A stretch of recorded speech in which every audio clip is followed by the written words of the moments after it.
Merci Seigneur. Le Saint-Esprit est là. Le Saint-Esprit est là. La mort a disparu. Dieu donne le salut, car par le monde entier, le grand jour s'est levé. Le Saint-Esprit est là. Il est là, il est là, au cœur de nos vies. C'est toi qui nous fais vivre. Tu es là, au cœur de nos vies. Bien vivant, oh Jésus.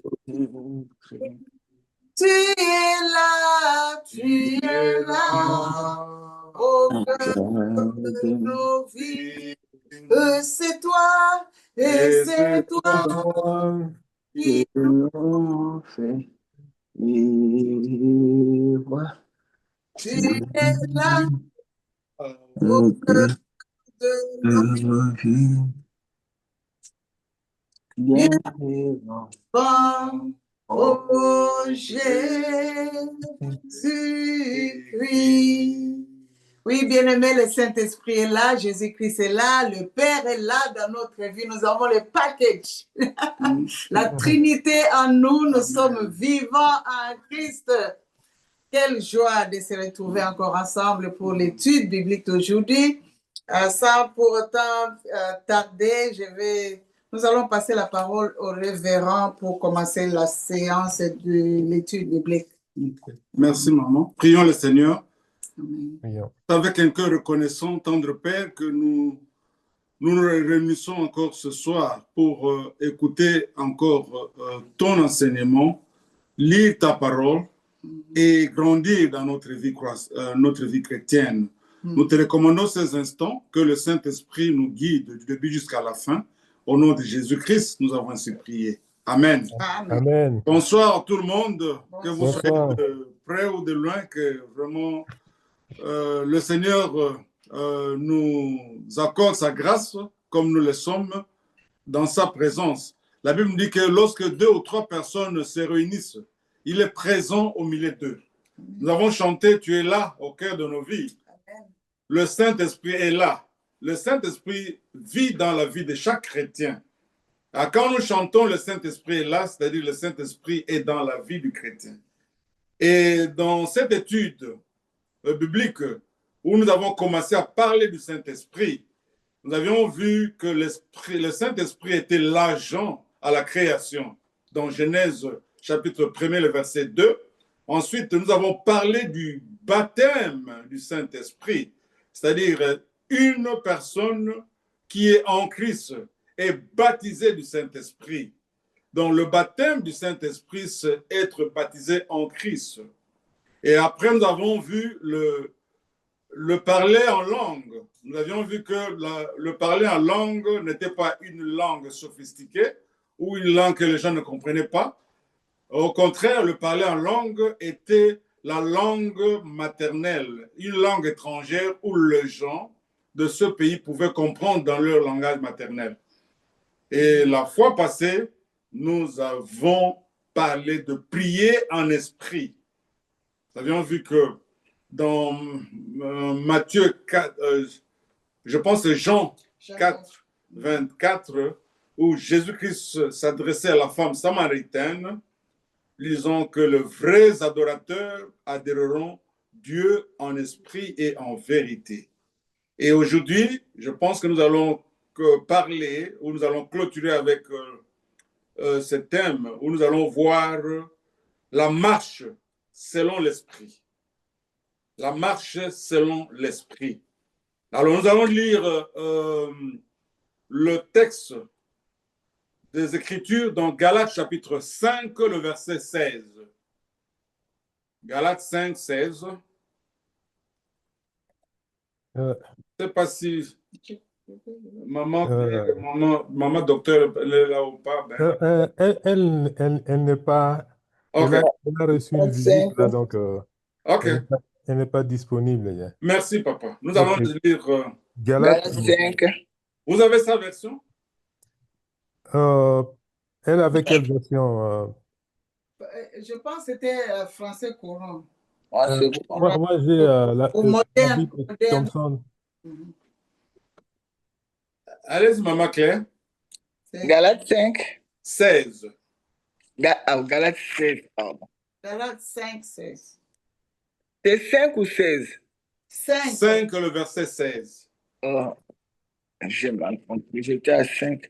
Galates 5, le verset 16, elle nous dit. Oh, pardon. Moi, je suis à Acte. Je peux lire. OK, allez-y. Galates 5, verset 16. La parole de Dieu nous dit, je dis donc, marchez selon l'esprit et vous n'accomplirez pas les désirs de la chair. Amen. Papa Franck, vous avez quelle version?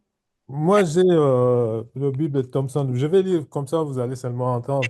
Oui, oui. Oui, voici donc ce que j'ai dit, marchez par l'esprit et vous n'accomplirez pas les désirs de votre nature propre.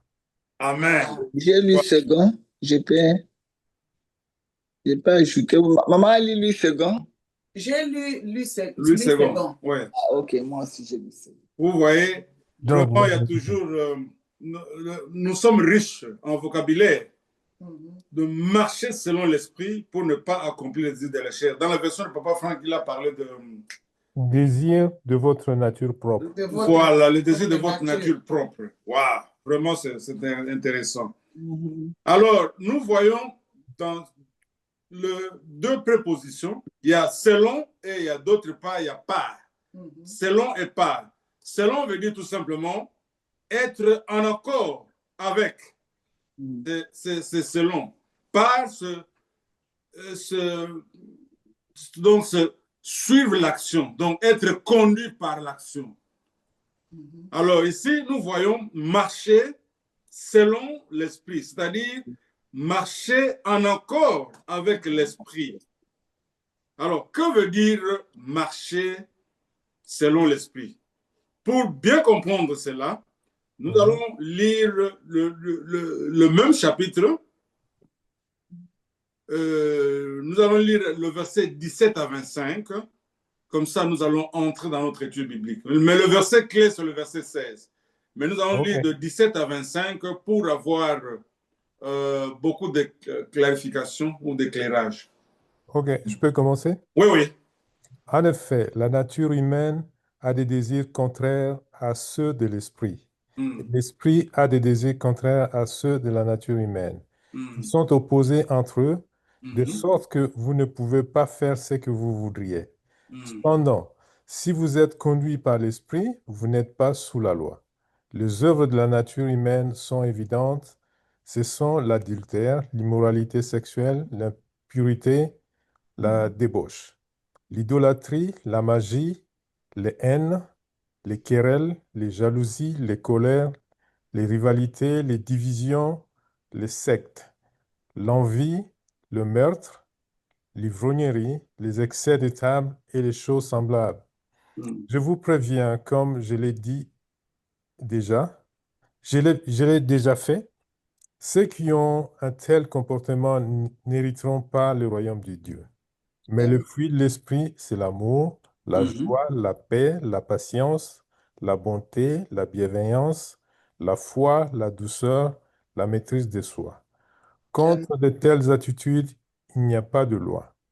Ceux qui apprennent à Jésus-Christ ont crucifié, excusez-moi, ceux qui appartiennent à Jésus-Christ ont crucifié leur nature propre avec ses passions et ses désirs. Si nous vivons par l'esprit, laissons-nous aussi conduire par l'esprit. Amen. Ne soyons pas vaniteux en Non, nous. verset 25. On s'arrête au verset 25. Juste à 25, ok. Oui. Si nous vivons par l'esprit, laissons-nous aussi conduire par l'esprit. Amen. Amen. Wow. Amen. Le second. 8 secondes, je lis au nom du Seigneur. Amen.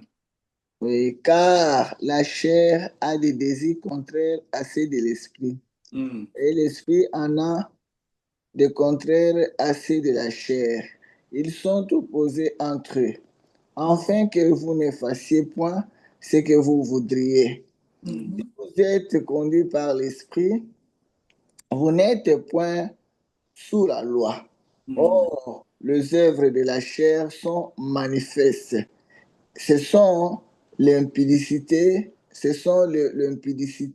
l'impureté, la dissolution, l'idolâtrie, la magie, les inimitiés, les querelles, les jalousies, les animosités, les disputes, les divisions, les sectes, l'envie, l'ivrognerie, les excès de table et les choses semblables. Je vous dis d'avance, comme j'ai déjà dit, que ceux qui commettent de telles choses n'hériteront point le royaume de Dieu. Mais le fruit de l'esprit, c'est l'amour, la joie, la paix, la patience, la bonté, la bénignité, la fidélité, la douceur, la tempérance. La loi n'est pas contre ces choses. Ceux qui sont en Jésus-Christ ont crucifié la chair avec ses passions et ses désirs. Si nous vivons par l'esprit, marchons selon l'esprit. Parole du Seigneur. Amen. Amen. Wow. Vraiment, on pourrait déjà, en écoutant cette lecture, s'arrêter là-bas. Mais nous allons commencer vraiment notre étude biblique. Nous avons été enrichis par deux lectures. On nous parle de deux choses qui s'opposent. La marche selon l'esprit et la marche selon la chair. Nous connaissons l'esprit. L'esprit, c'est la troisième personne de la divinité. Le Père, le Fils et le Saint-Esprit. Nous avions vu la fois passée que Christ et l'Esprit étaient un. Et quand nous recevons Christ, nous possédons le Saint-Esprit en nous. Il y a d'autre part la chair. Bien aimé, la chair ici, ce n'est pas la chair que nous voyons physique. Mais la chair veut dire quoi? C'est l'ancienne façon, l'ancienne manière de penser que nous avons hérité d'Adam et Ève. Donc, cette nature du péché, la nature pécheresse, que nous avons hérité d'Adam, c'est ce que nous appelons la chair. Donc, c'est un mécanisme. Ce n'est pas vraiment la chair, parce que la chair en soi n'est pas mauvaise, parce que nos corps sont le temple du Saint-Esprit. Oui. Alors, si nos corps sont le temple du Saint-Esprit, comment est-ce que la chair peut être mauvaise?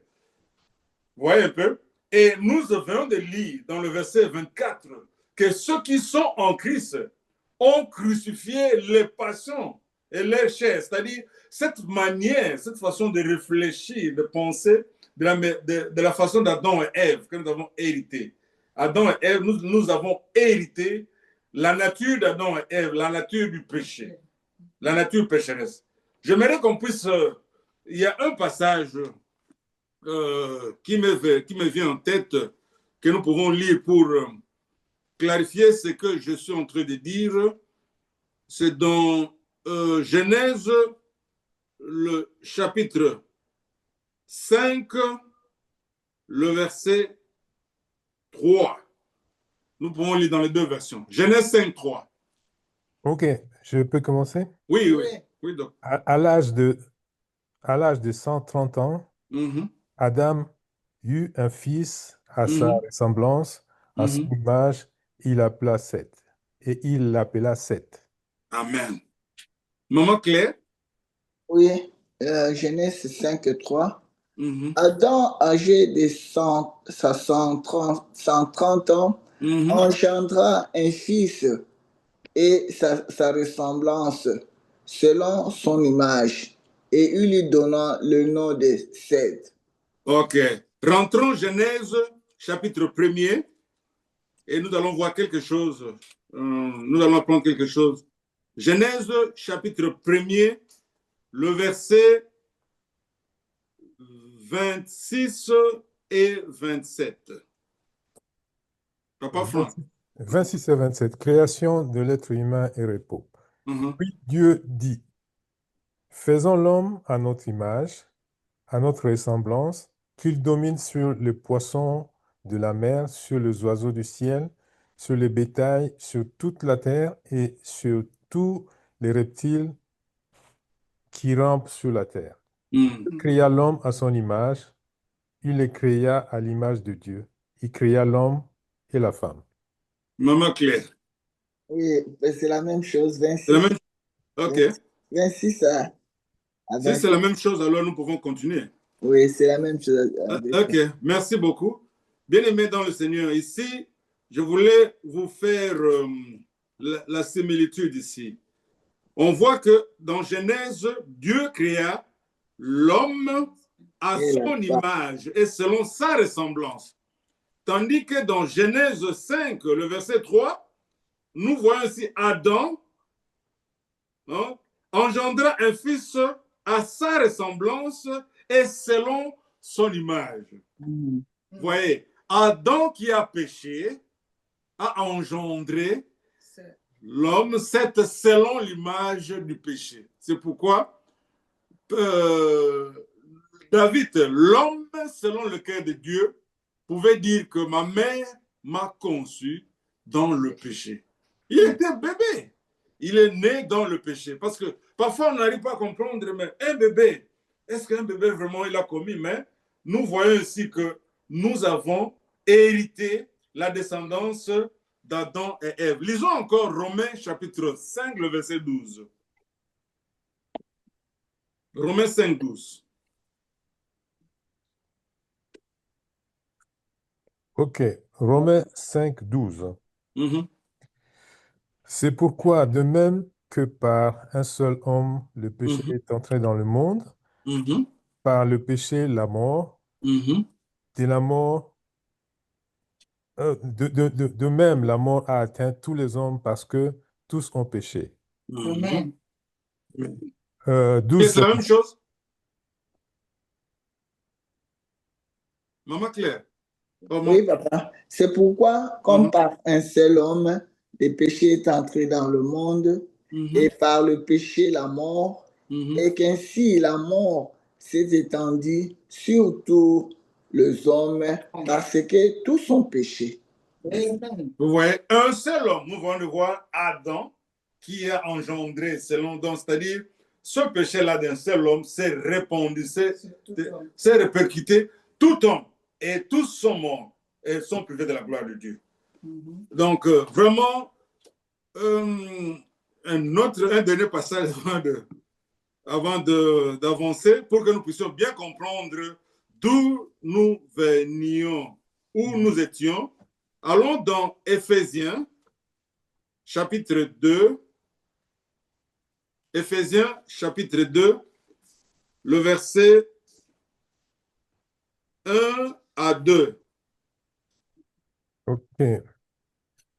Quant à vous, vous étiez morts à cause de vos fautes et de vos péchés, que vos pratiques autrefois, conformément à la façon de vivre de ces mondes, conformément au principe de la puissance de l'air, l'esprit qui est actuellement à l'œuvre parmi les hommes rebelles.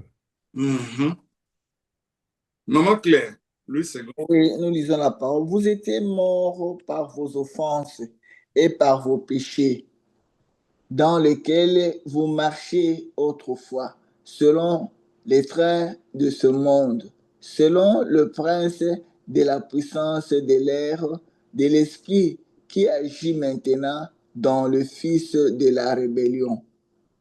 Amen. Vous voyez, fils de la rébellion, dans l'autre version, c'était quoi, papa?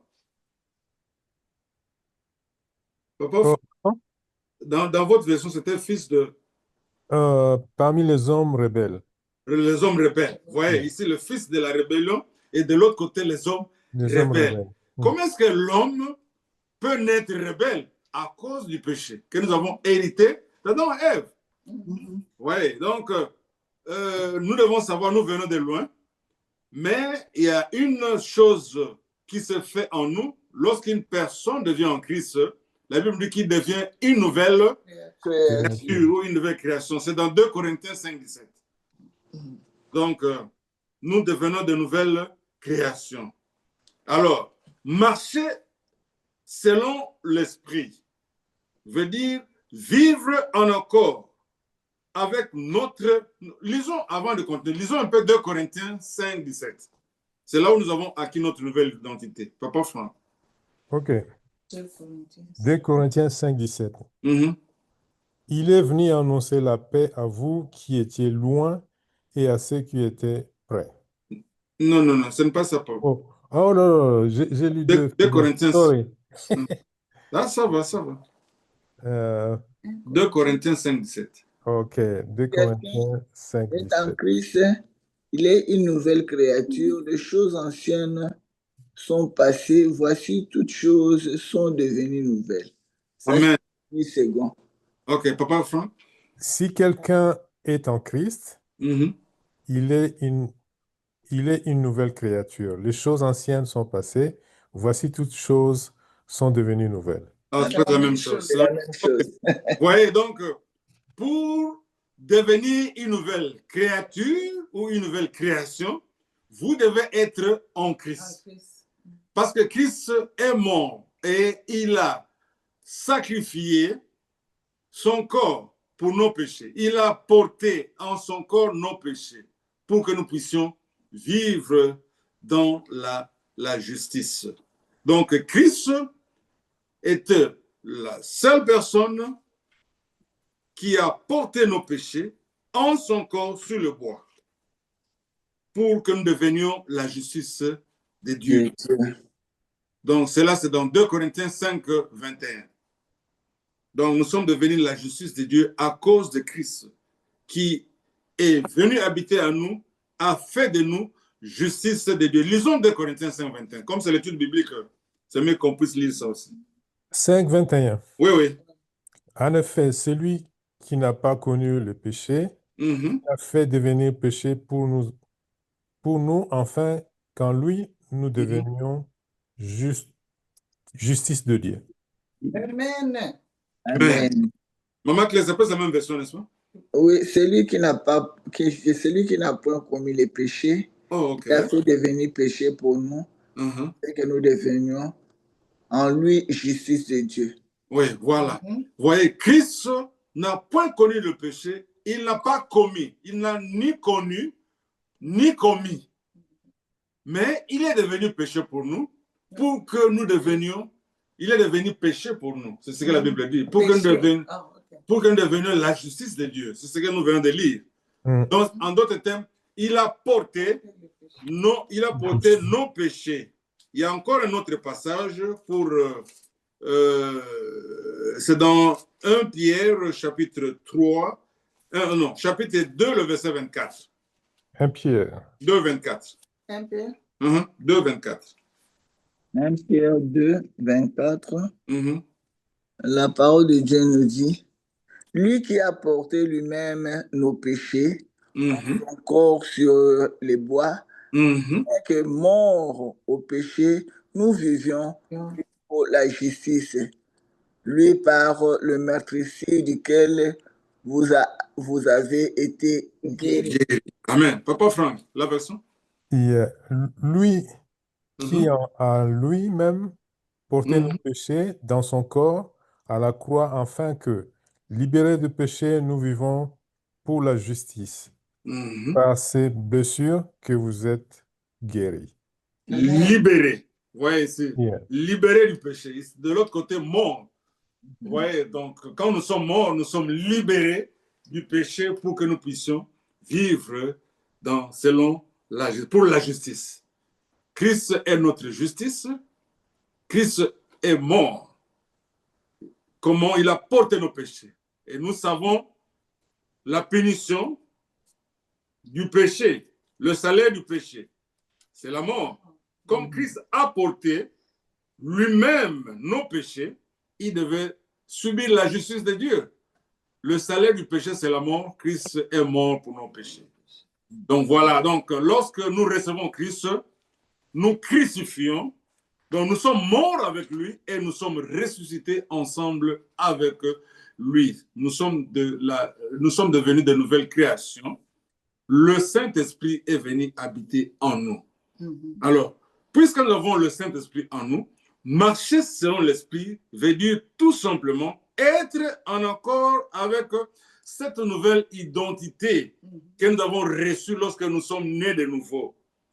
Donc, cette identité en Christ, et permettre au Saint-Esprit de produire le fruit, du fruit. Vous voyez, le fruit là-bas, c'est au singulier. Un seul fruit, mais avec beaucoup de compartiments. Il y a l'amour, il y a la joie, la paix, la patience, la bonté, la bénignité, la maîtrise de soi, la fidélité, la douceur.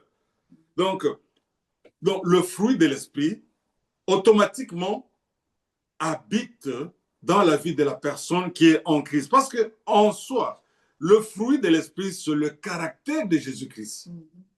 Oui, donc le caractère de Jésus-Christ. Et nous avons ce caractère-là en nous. Voilà pourquoi il est avantageux pour nous, sachant que nous avons le Saint-Esprit en nous, nous devons vivre en accord avec la présence et la direction du Saint-Esprit qui habite en nous. Donc, le Saint-Esprit est considéré comme la personne qui nous dirige, qui nous conduit, qui gouverne le comportement de notre vie. Donc, c'est lui qui oriente et l'esprit pour nous communiquer, notre esprit pour nous communiquer ce que nous devons faire. Donc, marcher selon l'esprit concerne nos pensées, nos habitudes, le style de notre vie et tout ce qui caractérise une personne. Vous voyez, donc, nous devons maintenant prendre ce qui est à Jésus-Christ et nous revêtir. Nous l'avons déjà, mais nous revêtir dans notre façon de penser, notre façon d'agir et dans nos comportements. Ouais, donc, c'est pourquoi il est vraiment important de marcher selon l'esprit. Et quand on dit de marcher selon l'esprit, nous voyons que c'est vivre. Ouais, le verset 25 que nous avons lu dans Galates, on nous parle de marcher, vivre selon l'esprit. Marcher par l'esprit, c'est vivre selon l'esprit. Donc ces mots-là vraiment s'entraident. C'est la même chose, ce sont des synonymes. Donc, nous devons être en accord avec ce que Paul nous dit. De marcher en esprit. Pourquoi? Parce que le verset 17 nous dit qu'il y a les désirs qui sont contraires. Le désir de l'esprit est contraire au désir de la chair. La chair, c'est la façon que nous avons hérité d'Adam et Ève. Alors que l'esprit, c'est le caractère de Christ. Donc, ça s'oppose entre eux. Et on dit, afin que vous ne fassiez point ce que vous voudriez. Oui, donc nous ne devons pas faire ce que nous voudrons. Pourquoi? Parce que nous devons laisser ce choix-là au Saint-Esprit. Que le Saint-Esprit nous aide à prendre des choix qui plaisent à Dieu. Alors, le verset 18 nous dit que si vous êtes conduit par l'Esprit, vous n'êtes point sous la loi. Vous savez, la loi a tendance à s'attacher à la chair. Vous voyez, donc la chair, ce mécanisme qui donne à l'homme de s'enorgueillir, de s'élever, donc de se montrer supérieur aux autres. C'est ça la mentalité. Pourquoi? Parce que quand nous rentrons dans Genèse, vous savez ce que le diable a dit à Adam et Ève. Le jour où vous mangerez ce fruit, vous serez comme Dieu. Parce qu'il savait que Dieu était élevé. Donc Dieu a occupé la position élevée. Satan le savait parce qu'il a été précipité du ciel. Donc il a pris le tiers des anges avec lui. Il est descendu sur la terre. Alors il est venu tenter Adam et Ève. Il savait que Adam et Ève étaient créés selon l'image de Dieu, selon la ressemblance de Dieu. Mais il est venu infiltrer dans leurs pensées. Quand Dieu a créé Adam et Ève, Dieu leur a laissé le choix. Parce que Dieu pouvait aussi les interdire. Donc, Dieu n'est pas comme nous, d'autres personnes prétendent que Dieu nous commande en tout. Non, Dieu ne nous commande pas. Dieu ne nous oblige pas. Dieu nous laisse la liberté de faire le choix. Mais il nous demande de choisir ce qui est bien. Ouais, il nous recommande de faire ce qui est bien. C'est comme ça que nous venons de lire. Paul aussi encourage le chrétien de marcher selon l'esprit pour ne pas accomplir le désir de la chair. Donc, si nous sommes connus par l'esprit, nous ne sommes pas sous la loi. Voyez, lisons Romains 6, 14. C'est un passage que j'aime aussi. Romains 6, 14. Papa Franck. Oui, Romains 6, 14. En effet, le péché n'aura pas de pouvoir sur vous, puisque vous n'êtes plus sous la loi, mais la grâce. Amen. Maman Claire. Oui. Et Romains 6, 14. Car le péché n'aura point de pouvoir sur vous, puisque vous êtes non sous la loi, mais sous la grâce. De l'autre côté, vous n'êtes pas sous la loi, mais sous la grâce. Non sous la loi, mais sous la grâce. La grâce. Vous voyez? Donc, nous voyons que Christ a crucifié notre chair. Rentrons maintenant dans Romains chapitre 6 sur le verset 6. Romains 6, 6. Ok. Nous savons que notre vieil homme a été crucifié avec lui afin que le corps du péché soit réduit à l'impuissance et qu'ainsi nous ne soyons plus esclaves du péché. Amen. Ah. Donc, Maman Claire, c'est la même version, n'est-ce pas? Oui, ici on dit sachant que votre vieil homme a été crucifié avec lui, afin que le corps du péché fût détruit pour que nous ne soyons plus esclaves du péché. Mais j'entends parfois les gens dire que parce que vous êtes sous la grâce, vous êtes permis de faire n'importe quoi. Mais ici, ce passage est clair. Nous ne sommes plus esclaves du péché. C'est-à-dire, nous ne devons pas aimer le péché. Parce que le péché a été crucifié avec Christ. Mort, notre vieil homme, notre vieille nature, comme on avait lu là, a été crucifié. Mais nous pouvons penser de la façon de notre vieil homme. Parce que dans le pensée. Vous savez, Adam et Ève étaient créés parfaits, mais le diable est venu les infiltrer dans leurs pensées. Est-ce que Dieu a-t-il réellement dit de ne pas manger? Non. Dieu savait que le jour où vous mangerez cela, vous deviendrez comme des dieux.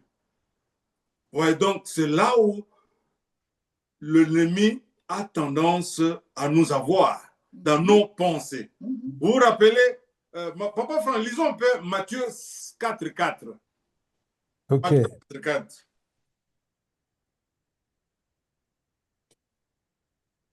Matthieu 4, 4.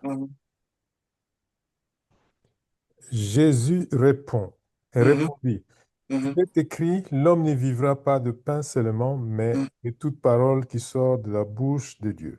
Je pense que c'est la même dans lui, c'est la même chose. Oui, vous voyez, ici c'est la tentation de Jésus. Le diable est venu tenter.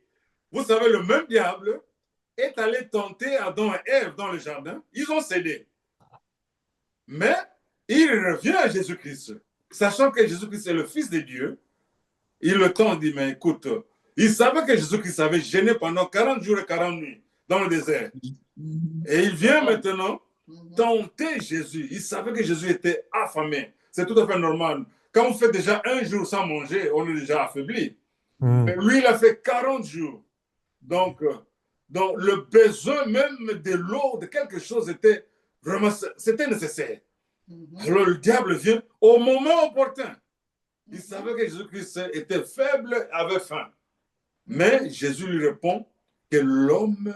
Jésus pouvait transformer le pain en pied. Et ça parce que Jésus-Christ était Dieu.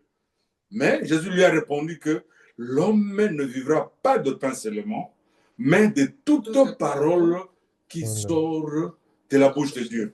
Quelle est cette parole-là? Rentrons dans Jean 1, le verset 14. Jean 1, 14 nous dit quoi? Jean 1, 14. Jean 1, 14 nous dit, et la parole s'est faite homme, elle a habité parmi nous, pleine de grâce et de vérité. Amen. Nous avons contemplé sa gloire, gloire comme celle du Fils unique venu du Père. Amen. Maman, c'est la même chose? Non, non, non. Lisez maintenant. Et la parole a été faite chair, elle a habité parmi nous, pleine de grâce et de vérité, et nous avons contemplé sa gloire, une gloire comme la gloire du Fils unique venu du Père. Vous voyez, Jésus-Christ est la parole qui a été faite chair. Le diable vient maintenant le tenter. Alors Jésus, en d'autres termes, Jésus lui disait, écoute, moi, je suis cette parole-là. Hein? Donc l'homme ne vivra pas. Donc Jésus se satisfait de lui-même. Parce qu'il est la parole, l'homme ne vivra pas de pain, mais de toute parole qui sort de la bouche. Oh, lui-même était cette parole-là. Donc Jésus était déjà satisfait. Hein? Je ne sais pas si vous comprenez vraiment. C'est quelque chose vraiment Donc Jésus était là, il était déjà satisfait. Donc, c'est pourquoi il a répondu cela.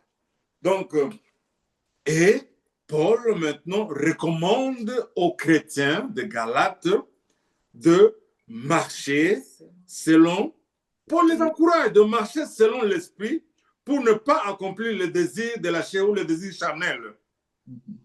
Parce que cela implique de faire le choix qui reflète la nouvelle nature. Ouais, nous sommes de nouvelles créatures, nous devons faire le choix qui reflète ce que nous sommes. Si Adam et Ève pouvaient refléter ce qu'ils étaient, ils n'auraient pas péché. Ouais, ils n'ont pas regardé ce qu'ils étaient, mais ils ont regardé ce qu'on leur disait. Ouais, au lieu de regarder ce qu'ils étaient. Et souvent, c'est la même chose. Vous savez ce qui s'est passé avec Pierre, quand Pierre a marché sur les eaux. Jésus a dit à Pierre de marcher, de venir auprès de lui. Et il a marché dans l'eau. Mais qu'est-ce qui s'est passé? Au lieu de se concentrer à Jésus qui l'a appelé, qu'est-ce qu'il regardait? Le vent, la tempête, n'est-ce pas? Et qu'est-ce qui s'est passé? Il commençait à s'en aller. Donc c'est la même chose. Donc, c'est la même chose. Donc, nous devons vraiment nous concentrer à Jésus-Christ. Amen. Donc, regardez qui nous sommes en lui. Nous sommes de nouvelles créatures. Nous sommes un avec lui. Alors, quand des choses nous arrivent, tournons-nous, fixons le regard à Christ qui habite en nous. Donc, nous sommes appelés vraiment à suivre la recommandation, cet encouragement que Paul a donné aux Galates. Donc, de laisser l'esprit produire le fruit. L'amour, la joie, la paix, la patience, la bonté, la bienveillance, la fidélité, la douceur et la maîtrise de soi. Nous avions lu ça. Est-ce que nous avions lu ça dans Galates? Oui, oui. On avait lu ça. Oui, ok, oui. Donc, nous sommes appelés. Donc, nous ne sommes pas appelés comme le monde. Nous savons déjà que nous avons lu que notre vieil homme a été crucifié, notre chair a été crucifiée. Mais parfois, nous voyons des gens, les chrétiens qui veulent encore crucifier leur corps, leur chair. Jésus a dit que pour suivre Jésus-Christ, il faut faire mourir son corps, sa chair, porter sa croix. Bien aimé, il y a combien de croix? Il y a une seule croix. Et nous étions avec Christ, avec la croix de Christ. Oui. Nous étions morts avec Christ, ressuscités avec lui. Donc, c'est la croix de Christ. Personne ne peut porter sa propre croix parce que la croix, bien aimé, c'est difficile. Donc, c'est une peine, c'est une souffrance. Donc, personne ne peut être crucifié comme Christ. Christ été crucifié pour nous, à notre place, pour que nous ne soyons plus crucifiés.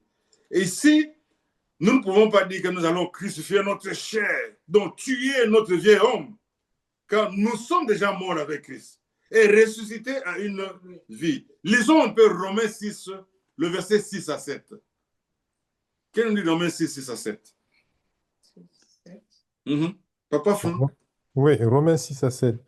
Romains verset 6, et 7. Chapitre 6, verset 6 à 7. C'est ça, ok. Nous savons que notre vieil homme a été crucifié avec lui, afin que le corps du péché soit réduit à l'impuissance et qu'ainsi nous ne soyons plus esclaves du péché. En effet, celui qui est mort est libéré du péché. Amen. Celui qui est mort est libéré du péché. Maman Claire, c'est la même chose? Ok. Sachant que notre vieux homme a été crucifié avec lui, afin que le corps du péché fût détruit, pour que nous ne soyons plus esclaves du péché. Car celui qui est mort est libre du péché. Amen. Celui qui est mort avec Christ est libre du péché. Et quand nous lisons Romains 8.1, nous pouvons lire cela aussi. Romains 8.1, Papa Franck. Ok, Romains 8.1. Je trouve 8.1. Ok. Il n'y a donc maintenant aucune condamnation pour ceux qui sont en Jésus-Christ, qui ne vivent pas conformément à leur nature propre, mais conformément à l'Esprit. Nous parlons de l'Esprit ici. Maman Claire, c'est la même chose? Oui, c'est 8, 1 à 2. Non, 1, le verset premier. C'est la même chose. La même chose. Donc, il n'y a plus de condamnation pour ceux qui sont en Christ. Ils ont crucifié leur chair. Ils vivent selon l'Esprit. Nous parlons dans la marche. Donc, la marche, c'est la vie. Donc, marcher ou vivre selon l'Esprit de Dieu. Donc, il est important de se rappeler que marcher selon l'Esprit n'est pas un effort pour devenir plus spirituel. Donc, parfois, les gens pensent que, bon, ils deviendront plus spirituels s'ils marchent selon l'Esprit. Ou s'ils parlent en langue. Ouais, moi, je parle la langue là que les gens comprennent. Donc, ils vont devenir plus. Donc, ils vont faire l'ajoute, quelque chose d'ajoute. Non. Donc, c'est plutôt une question de vivre à partir de notre union avec Christ, notre vie avec Christ, notre nouvelle identité, et permettre à l'Esprit de s'exprimer à travers nous. Donc, nous avons déjà tout ce dont nous avons en Christ. Christ nous a donné tout ce dont nous avons besoin pour notre piété, de faire des choix qui sont en harmonie avec lui. Le caractère de Christ qui habite en nous, nous devons faire des choix qui correspondent au caractère de Christ qui vit en nous.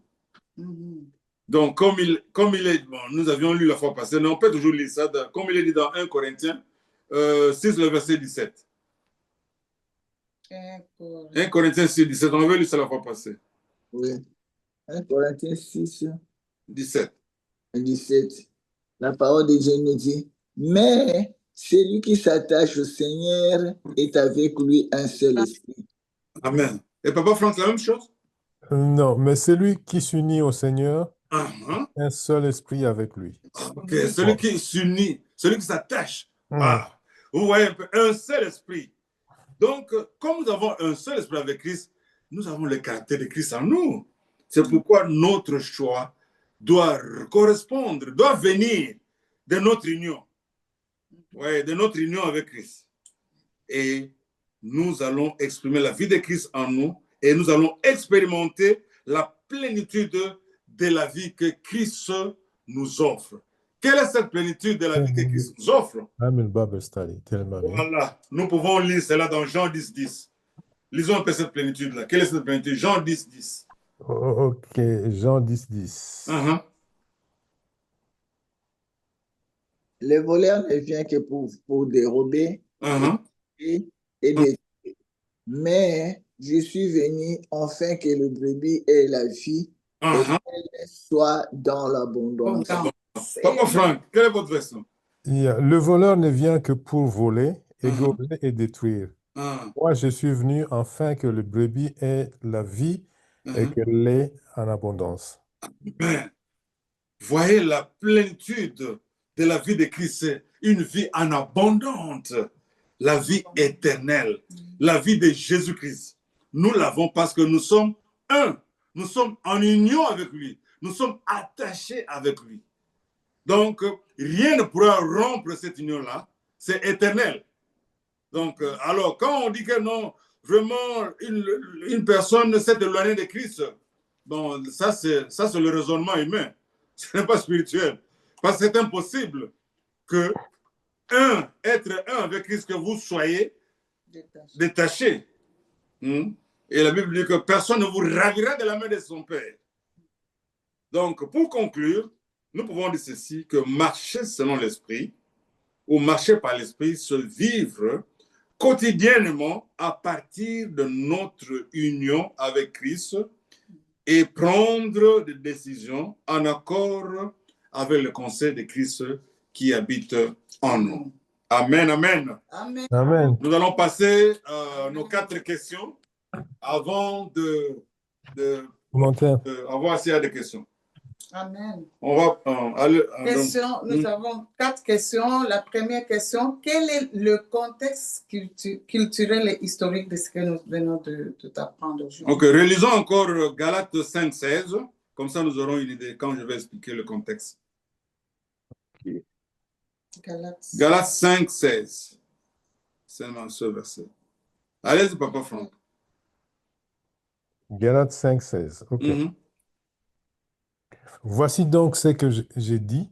Marchez par l'esprit et vous n'accomplirez pas les désirs de votre nature propre. Waouh, votre nature propre. Maman Claire. Je dis donc, marchez selon l'esprit et vous n'accomplirez pas les désirs de la chair. Là-bas, on parle de l'homme, nature de l'homme. Là-bas, on parle des désirs de la chair. Vraiment. Donc, le contexte historique, c'est quoi? Paul a écrit cette lettre aux chrétiens de Galate. Il était en prison. Il a écrit la lettre. C'est comme ça on parle épître de Paul. Donc, c'était une lettre que Paul a écrite aux chrétiens de Galate qui avaient l'influence des judaïsants, c'est-à-dire des juifs. Un groupe qui exprimait que le chrétien devait suivre la loi juive, y compris la circoncision, pour être pleinement accepté par Dieu. Paul clarifie que la foi en Christ, en Jésus-Christ, et non l'observance de la loi, et qui est le fondement de la justification et de la vie chrétienne. Voyez, donc ici, c'est clair, historiquement, Paul voulait que les chrétiens marchent selon la foi, placent leur foi en Jésus-Christ. Lisons Galates 2,16. Qu'est-ce que Galates 2,16 nous dit? Papa Franck? Oui. 16.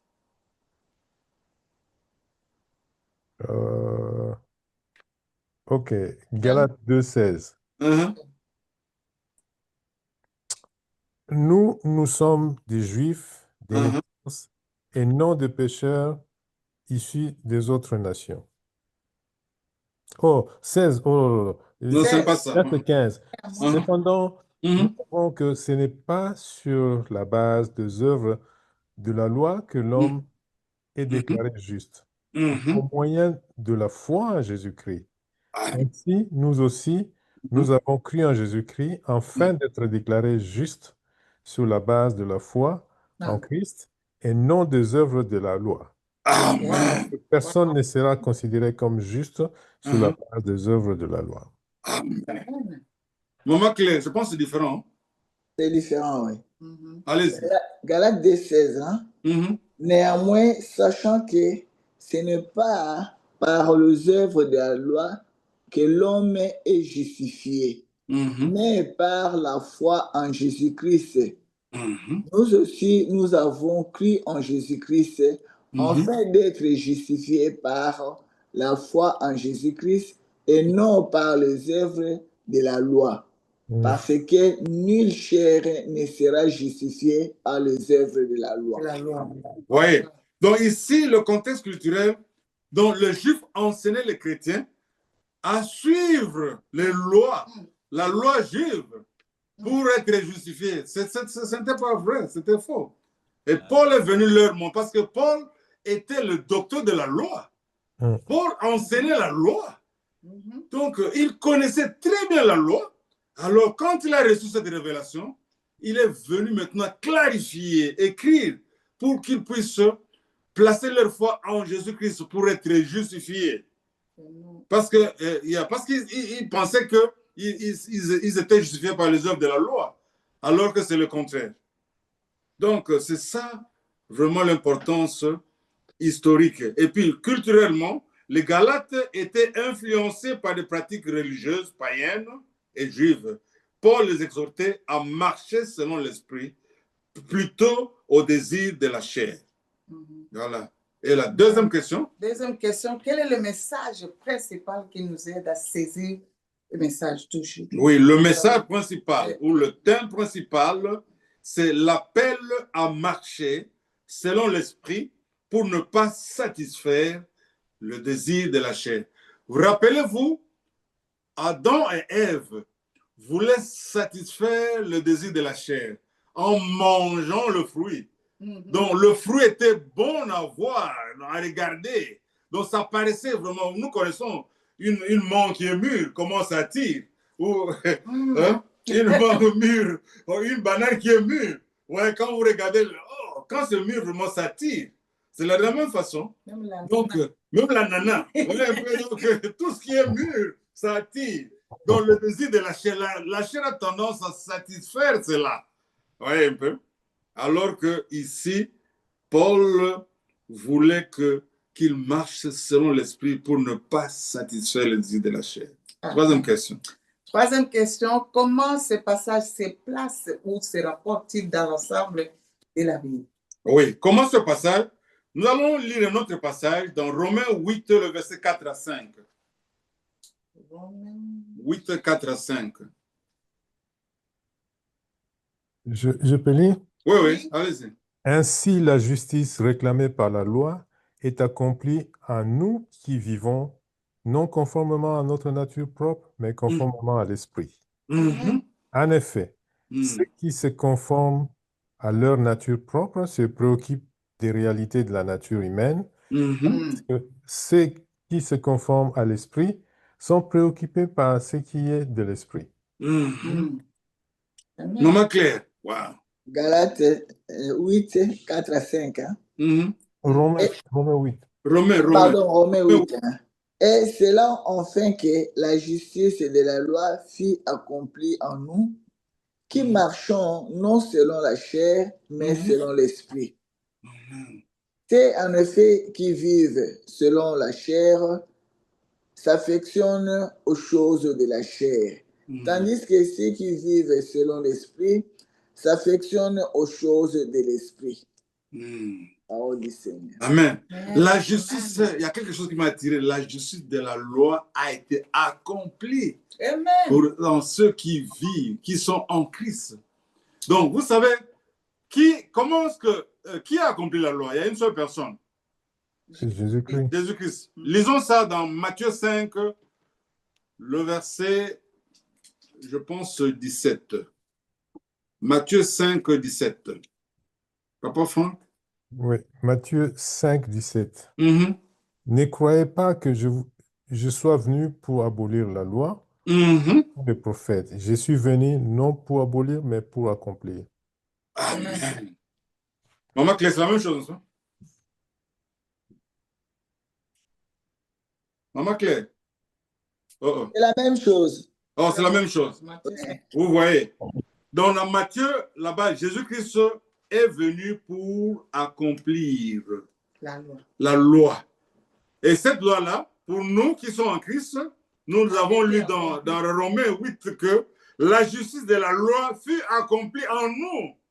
qui marchons selon Nous, non la chair, mais l'esprit. Oh, nous avons l'esprit de Christ. mm, Donc, vous voyez. Donc, la loi que Christ a accomplie, automatiquement, c'est fait pour nous. Donc, nous n'avons plus besoin vraiment de chercher à appeler Dieu par la loi parce que Christ l'a déjà accompli. Vous savez, la loi est très, très, très difficile. Non? La loi est très difficile. Jésus a dit que si ta main te pousse à faire du mal, fais quoi de ta main? Couper. Non? Ah. On n'a jamais pointé nos enfants. Est-ce que nous avons coupé le doigt? Hein? Ouais, c'est ça, c'est la loi. Donc la loi était difficile. J'aimerais qu'on puisse lire encore un autre verset. Matthieu 5, le verset 42. Voyons comment la loi est difficile. OK. Matthieu 5, 42. Donne à celui qui t'adresse une demande et ne te détourne pas de celui qui veut te faire un emprunt. OK. Maman Claire, wow. Donne à celui qui te demande et ne te détourne pas de celui qui veut emprunter de toi. Donc, voyez un peu la loi. Donc, tu dis de donne. Donc, quand je te demande, Papa Franck, donne-moi ta chemise. Si on Non, était dans non. la loi, si vraiment tu veux appliquer la loi, tu me donnes ta chemise. Ouais. Hein? Donc, si je veux emprunter de l'argent, donc ne te détourne, tu dois donner. C'est ça la loi. Ouais. La loi était difficile. C'était vraiment difficile à l'accomplir. Seul Christ l'a accompli. Ouais, pourquoi? Parce qu'en Christ, nous aussi, nous avons accompli la loi. La dernière question, maman. Dernière question, quelles sont les implications pour notre vie d'aujourd'hui, donc la pratique? OK. Quelle est Les Ça, c'est la implications, bonne question, ça. pratique? la pratique, on dit de marcher selon l'esprit. Ça, c'est la marche selon Jésus-Christ. Nous pouvons lire cela dans Colossiens 2, 6, 7. Ce passage revient toujours. Et puis, on va lire un autre passage pour terminer, s'il y a des questions. Lisons d'abord Colossiens 2, 6 à 7. Colossiens 2, 6 à 7. Ainsi donc, quand vous avez reçu le Seigneur Jésus-Christ, marchez en lui, étant enracinés et fondés en lui et affermis par la foi, d'après les instructions qui vous ont été données et abandonnés en action de grâce. Amen. Amen. Papa Franck, dans votre version. Et ainsi donc, tout comme vous avez accueilli le Seigneur Jésus-Christ, marchez en lui. Soyez enracinés et fondés en lui, affermis dans la foi, telle qu'elle vous a été enseignée, et soyez-en riches en exprimant votre reconnaissance à Dieu. Amen. Puisque vous avez reçu Jésus-Christ, marchez en lui ou vivez en Christ. Et le dernier passage d'aujourd'hui, c'est dans 1 Jean chapitre 2, le verset 6, pour la pratique. 1 Jean 2, le verset 6. 1 Jean 2, 6. Celui qui affirme demeurer en Christ doit aussi vivre comme il a lui-même vécu. Ah, ça c'est un grand défi, hein? OK. C'est bon. Vraiment, c'est bon. Vraiment, c'est bon. Maman Claire. Et celui qui dit qu'il demeure en lui doit marcher aussi comme il a marché lui-même. Amen. Papa Frère, réalisez encore votre version. Vraiment, ça m'attire vraiment. Celui qui affirme demeurer en Christ doit aussi vivre comme il a lui-même vécu. Vécu. Or, le Saint-Esprit est là pour nous aider à vivre comme... Parce que nous avons le caractère de Christ. Nous l'avons déjà. Donc, c'est question tout simplement de laisser le Saint-Esprit nous conduire, nous diriger. Amen, amen. Amen. Pour terminer, s'il y a des questions à poser, avant de conclure ce moment. Bon, moi, je n'ai pas vraiment une question, mais j'ai compris, hein. C'est surtout le plus dur pour nous qui, disons, chrétiens, donc de faire vraiment mettre ça en pratique dans notre vie. Moi, il y a quelque chose qui me rappelle toujours, devant chaque situation hein, où tu as l'embarras de choix, même tu veux te fâcher ou quoi que ce soit, je dis, si Jésus était à ma place, qu'est-ce qu'il fera?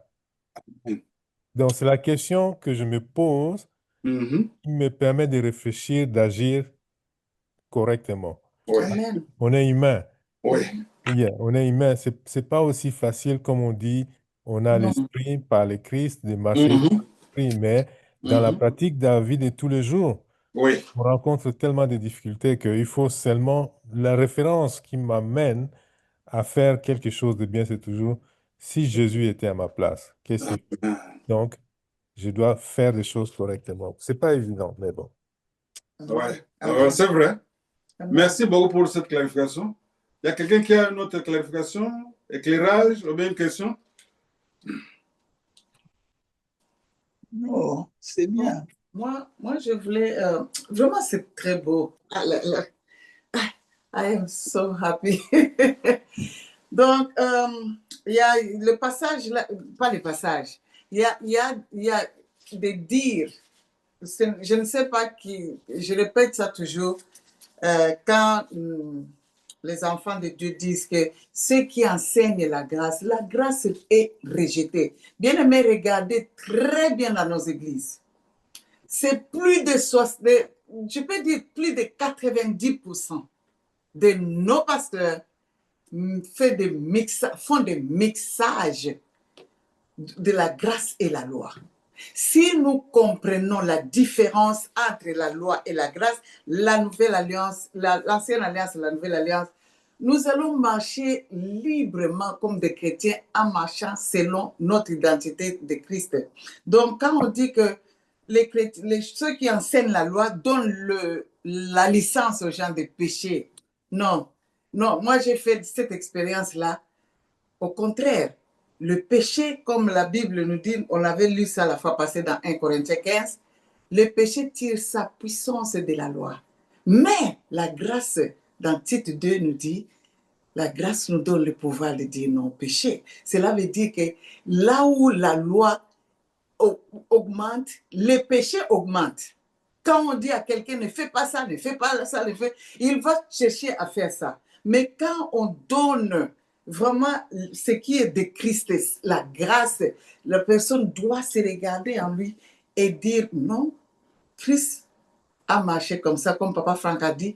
Moi, pourquoi j'ai... Donc, là où il y a les péchés dans la grâce surabonde. Donc, la grâce dépasse et ça donne la puissance de dire non à ses péchés. Mais quand la loi, comme Papa Claude a dit, la loi donne l'homme à s'orgueillir. Like, j'ai pris plus que toi, j'ai trop plus que toi, j'ai fait plus que toi. Le Saint-Esprit me parle, mais pas toi. Ça, ce sont des choses qui ne sont même pas, c'est pas ce que Jésus-Christ est venu faire. Jésus-Christ est venu pour que nous tous, nous soyons la justice de Dieu. Nous avons des tâches différentes. Moi, je ne peux pas, ce que Papa Claude fait là, je dis, cette révélation, comment est-ce qu'il a eu ça? C'est parce que c'est ce que Dieu lui a donné à faire. Mais en Christ, nous sommes les mêmes. Nous sommes des oins parce que nous avons Christ en nous. Donc, il n'est pas au-dessus de Papa Franck. Papa Franck n'est pas au-dessus de Maman Claire. Maman Perpétue n'est pas au-dessus de Maman Claire ou Maman Claire au-dessus de Maman Perpétue parce que nous sommes tous les oins avec notre propre tâche pour se compléter dans le Seigneur. Donc, ne rejetons pas le message de la grâce parce que c'est le vrai évangile. C'est plus facile de culpabiliser les gens pendant tout l'enseignement ou la prédication. Hey, tu es mauvais, donc, tu te sens mal à l'aise, tu te sens mauvais comme un enfant de Dieu. Et pourtant, nous devons être... quand déjà, d'ailleurs, je peux dire que l'enfant de Dieu, un vrai enfant de Dieu, n'aime pas les péchés. Nous ne voulons pas pécher. Et nous péchons volontairement. C'est pourquoi quand un enfant de Dieu pêche, il se sent très mauvais. Ceux qui s'appellent des pécheurs aiment les péchés, vivent dans les péchés. Ils n'ont pas de, comment dire, donc, comment, basé la somoté, comment on dit ça en français, je ne sais pas. Ils n'ont pas de, non, de pudeur ou quoi. Donc, ils vont faire tout ce qu'ils font là, ils aiment ça. Mais nous n'aimons pas les péchés. Ils n'ont pas de ressentiment. Donc, quand on pêche, on se sent mal à l'aise. C'est pourquoi, quand il y a les péchés, la grâce surabonde et le péché n'a pas de pouvoir sur nous. Et la grâce est plus fort que la loi. La grâce nous donne le pouvoir de dire non au péché. Bien-aimés, aimons l'évangile, le vrai évangile. Sortons de ces choses-là qui nous donnent, qui nous distraient, parce que c'est ce que le diable fait. Il aime ça. Le diable ne veut pas qu'un chrétien puisse savoir qu'il est revêtu, qu'il a le Saint-Esprit en lui. Il nous dérange dans les pensées. Et quand on est dérangé dans les pensées, on se croit pécheur. On se croit au Nazarangai. Moi, je ne suis pas pécheur, mais je suis le saint qui pêche volontairement. Et le Seigneur nous dit de marcher selon l'Esprit. C'est ce que je voulais ajouter parce que nous sommes... Papa Claude n'est pas aimé. Hein? Il a changé sa direction. Il n'est pas aimé par ceux qui ne veulent pas que les chrétiens ou les bandimi, les fidèles, aient cette vérité. Donc, beaucoup des enfants de Dieu, par ignorance, combattent ces messages. C'est le vrai évangile. Quand j'ai découvert ça, je me sens vraiment bien dans le Seigneur. Donc, c'est ça que je voulais ajouter. Et Papa Claude a commencé à enseigner depuis longtemps, mais il a plus de 60 ans. Le Seigneur ouvre les yeux. Il faut avoir l'humilité pour accepter, à changer. Donc, la loi fait que la personne puisse rester orgueilleuse, mais la grâce de Dieu fait que tu puisses t'humilier et prendre l'évangile qui est correct et enseigner. Même si tu avais fait des erreurs, it's okay. Le Seigneur sait. Et il nous corrige chaque jour, alors nous avançons avec le vrai évangile. C'est ça que je voulais vraiment ajouter. Merci beaucoup, révérend. J'ai été vraiment enrichi, béni. Nous avons été bénis. Merci. Ok. Nous allons prier pour clôturer ce moment. Merci. Et un sujet de prière? Si pas, nous allons prier. Prions le Seigneur. Dieu notre Père, nous te disons merci parce que tu as commencé cheminer et tu viens de terminer avec nous. Merci pour tout ce que tu nous as appris par ma bouche, par la bouche de mon frère, ma soeur. Nous avons été vraiment enrichis de ta parole. Nous prions que nous soyons encouragés comme Paul a encouragé le chrétien de Galate de marcher selon l'esprit. Aide-nous à marcher selon l'esprit pour ne pas accomplir les désirs de la chair. Nous te recommandons le reste de la soirée, que ta grâce nous accompagne à tout ce que nous allons te prendre. Au nom de Jésus-Christ, nous avons ainsi prié. Amen. Amen. Tous. Merci, Papa France. Merci, merci beaucoup. Okay. À la semaine prochaine. Pour la lecture de la Bible. Merci à vous et que le Seigneur nous bénisse, à tout le monde qui est en ligne. On se revoit le jeudi prochain. Venez nombreux, amenez les autres. Ok, merci. Bye. Bye-bye. Bye.